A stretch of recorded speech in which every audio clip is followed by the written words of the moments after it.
என்னது ட்ரோன் லைசன்ஸா? இருங்க ஃபஸ்ட்டு கேட்டு வரேன். சப்பா, இந்த ட்ரோன் லைசன்ஸ்னா என்ன? அப்படி ஒன்று இருக்கா இல்லையா? நம்பலாமா நம்பப்படாதா இது எனக்கு தெரிஞ்சாகணும். ட்ரோன் லைசன்ஸ்ன்றது என்னன்னா ரிமோட் பைலட் சர்டிஃபிகேஷன் சொல்லுவாங்க. அதாவது ஷார்ட் ஃபார்மில் ஆர்பிசி அப்படின்னு சொல்லுவாங்க. சரிங்களா? இது வந்து டிஃப்ரெண்ட் ட்ரோனோட வெயிட் கேட்டகரி பேஸ் பண்ணி ப்ரொவைட் பண்ணுறாங்க. ஸ்மால் அண்ட் மீடியம் கேட்டகரிக்கு கரண்ட்லி அவைலபிளாக இருக்குது. ஓகே, ஸோ இது வாங்கினோன்னா ஒருத்தவங்க வந்து 18+ இருக்கணும். அண்ட் 3 மேஜர் ரெக்குயர்மெண்ட்ஸ் இருக்குது. அது என்ன 3 தகுதி? ஒன்று வந்து 10th பாஸ் மார்க் ஷீட் வேணும்.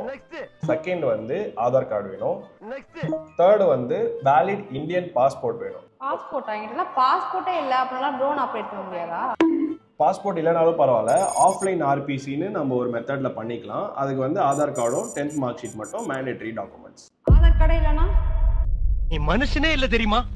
இந்த டீட்டெயில்ஸ்லாம் எங்கே இருக்குது? இதுக்கு முன்னாடி இதெல்லாம் தெரியவே இல்லை. இதெல்லாம் எப்போலேருந்து இருக்குது? அதை பற்றி தெரிஞ்சுக்க நெக்ஸ்ட் வீடியோ பாருங்கள். Keep following as.